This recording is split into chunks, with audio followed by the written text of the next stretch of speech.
Bienvenidos a un nuevo episodio de Impuestos de Chocolate. Mi nombre es Manuel Chila y hoy vamos a seguir platicando con esto de los principios que limitan el ejercicio del poder tributario y por qué existen.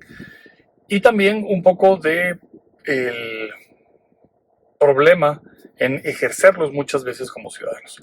Así que no vayan a ningún lado. Vamos a hablar de los momentos históricos más importantes que generaron el principio de legalidad y que implica esto, que es parte o es la continuación del video de la semana anterior. Así que suscríbase, dele clic a la campanita al momento de suscribirse, así le llegan notificaciones cuando haya nuevos videos. Mándele esto a todos sus conocidos que paguen impuestos y también, especialmente a los que no están pagando impuestos. Él puede suscribirse a Patreon, patreon.com/impuestos chocolate. Para los VIP tenemos el webinar del 25 de mayo totalmente gratis para los Patreons VIP. Para los demás habrá descuentos. Se pueden también suscribir al canal de Telegram Impuestos y Chocolate, en Instagram Impuestos y Choco, y también en Twitter podrán encontrarnos. Así que búsquenos por ahí, ahí hay contenido, habrá información en esta semana sobre el webinar del 25 de mayo para que se inscriban.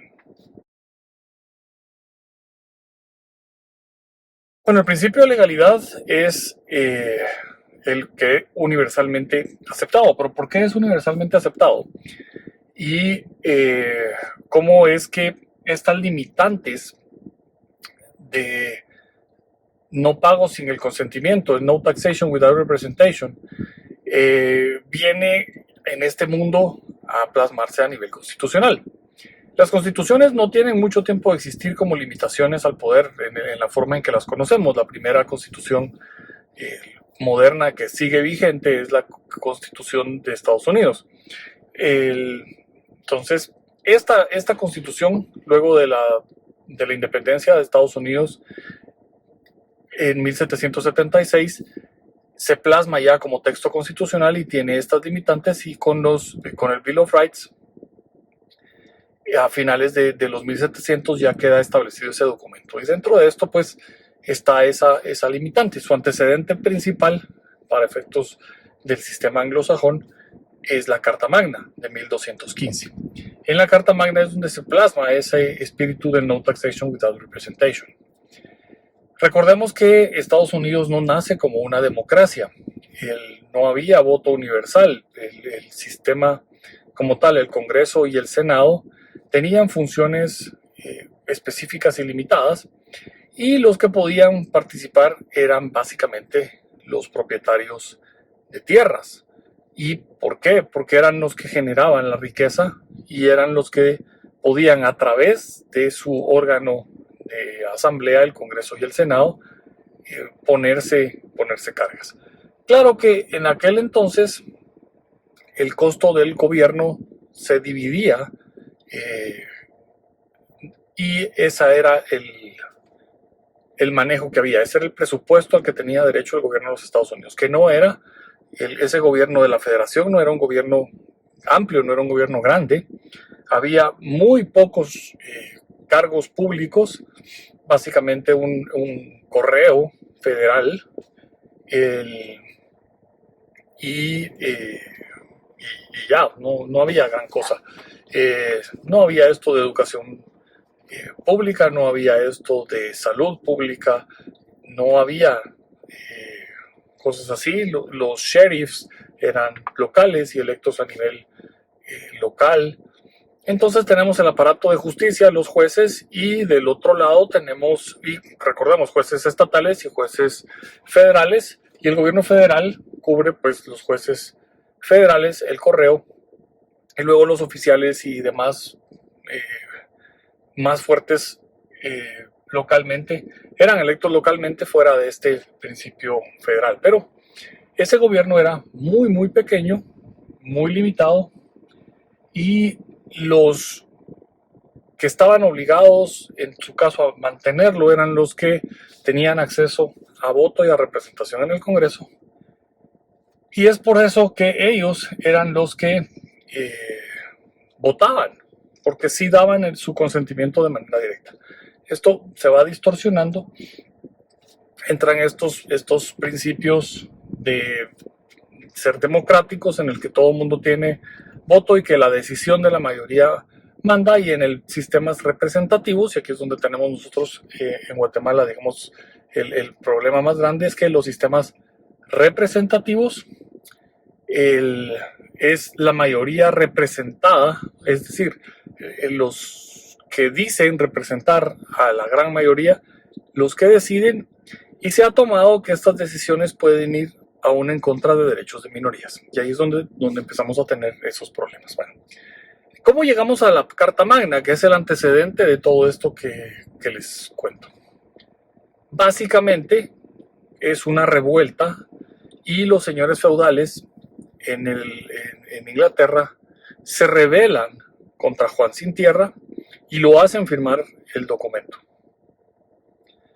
Esta es una revolución como tal, en el que a la fuerza pierde esa autoridad. Luego, pues no necesariamente fue inmediato, hubo y siguió la lucha, no fue una cosa de 5 minutos, nos tomamos un té y ya, sino que fue algo más largo, pero es un antecedente muy, muy fuerte como tal. En Estados Unidos, para llegar a la constitución que tienen de 1776, hubo una guerra de independencia contra Inglaterra. Y es una revolución la que lleva al final a los colonos americanos a establecer dentro de su texto constitucional estos limitantes. Lo mismo va sucediendo luego, inmediatamente después de la Revolución Americana, unos años después, en 1789, tenemos la Revolución Francesa, y esto igualmente es una revolución, es un alzamiento. Aquí hay algunas cosas, digamos, interesantes. No es un alzamiento popular, es un alzamiento finalmente burgués. Dentro de los comerciantes, que era la clase de los burgueses, dentro de la denominación de las clases económicas y sociales de Francia en aquel momento, los burgueses se convierten en esta clase rica, adinerada, sin títulos de nobleza, y quedan en medio de los nobles y por encima del pueblo. ¿Qué sucede? Pues Luis XVI entra en problemas financieros con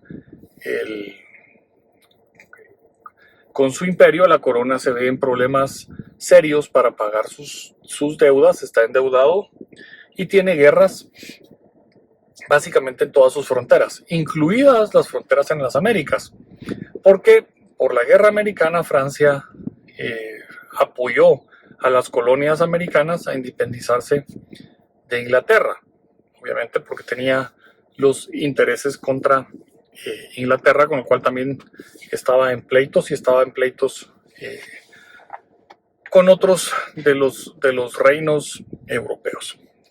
¿Y cuál es la decisión que toma? Aumentar impuestos. Aumentar impuestos implicaba aumentar impuestos primero a los señores feudales, que recolectaban la riqueza de guerras y de los habitantes de sus feudos. Y esto no funciona porque ya todos están exprimidos al límite. Por lo que la decisión es: vamos a cobrarle impuestos a los burgueses, que son estos adinerados que tenemos ahora aquí. Y tampoco funciona. Aquí es donde se le atribuye falsamente la frase de María Antonieta, de si no tienen pan, pues que coman pasteles. Digo falsamente porque realmente no hay ningún historiador que diga que sí lo dijo. Fue una campaña más de desprestigio contra ella en aquel momento. Pero ¿cuál es el resultado de pretender cobrarle impuestos a los burgueses? La Revolución Francesa. Ellos arman, patrocinan y pagan, y luego se dedican a querer modificarlo todo, y surge el régimen del terror, Robespierre, la guillotina, matan a todos los nobles, que le cortan la cabeza a todo aquel que esté en contra de sus reformas, etc. Pero es una revolución que surge principalmente por un tema de cobro de impuestos. Y así podemos ir buscando más atrás también el problema de Roma, con algunas de sus territorios conquistados en el Imperio Romano. Veremos que en la Biblia hay ese elemento de los judíos tributando a Roma y la revolución de los celotes para expulsar a los romanos de Judea es básicamente por el hecho de sentirse esclavizados por el cobro de los impuestos, que no son los cobros que Dios les pide como su pueblo.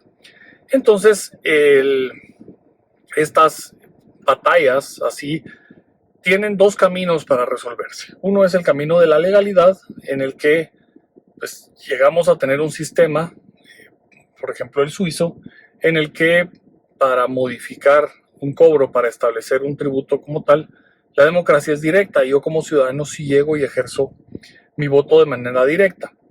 En los sistemas que son representativos, pues cuando encontramos un sistema que verdaderamente o de mejor manera representa esos intereses. Por eso en el video anterior yo comentaba que este doctor sueco decía referéndum. Y esta es la forma en la que deberíamos establecer los tributos en Guatemala, vía un referéndum. Y luego que los tributos tengan un tiempo de vigencia máximo, vencen automáticamente, y para poderlo renovar necesito otro referéndum. También amarrados a proyectos en específico para que no pueda hacerse crecer la burocracia sin límite, que es también un poco lo que nos sucede, ¿verdad? Pero estos son, digamos, temas de la estructura. Una vez que tenemos la estructura, y ese es el camino de la legalidad, la cosa pues podrá ir poco más o menos bien. Ahora, cuando nos falla ese camino, el siguiente camino que tenemos es el de la violencia. Cuando los ciudadanos llegan a un punto en el que están totalmente hastiados de estar pagando, lo más probable es que suceda una ruptura en el régimen legal.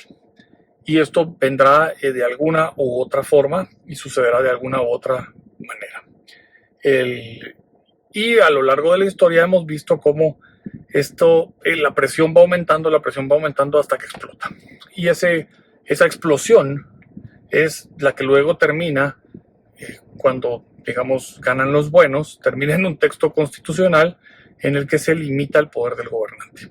Cuando no terminan los buenos, cuando terminan los malos, pues tenemos los casos de las tiranías y regímenes totalitarios a lo largo de la historia, ya sean franquistas, ya sean nacionalsocialistas, ya sean comunistas. Vamos a verlo eso en todos lados, y ahí en un pueblo regido bajo un gobierno comunista o un gobierno socialista, la discusión de impuestos es la menor de los problemas, y ahí tenemos violaciones de todos los demás límites constitucionales. Así que esas serían, digamos, las dos formas en las que podemos resolver un tema en el que esa presión por cobrarnos impuestos llega a su punto máximo. Solo nos queda modificar el régimen, ya sea legal, de la representación y la forma de elección como tal. Sería un tipo de revolución soft en una modificación constitucional, por ejemplo, o entrar en guerras civiles, revueltas y demás. Hasta aquí los dejo. Mi nombre es Mario Archila. Seguiremos platicando de estos temas en los próximos videos. Así que quédese suscrito y mándenme sus comentarios. Dejen sus comentarios, que me sirven mucho para seguir creando este contenido para ustedes. Los espero a todos el 25 de mayo en el webinar sobre transparencia y los derechos de los ciudadanos frente a requerimientos de la administración tributaria. Hasta la próxima.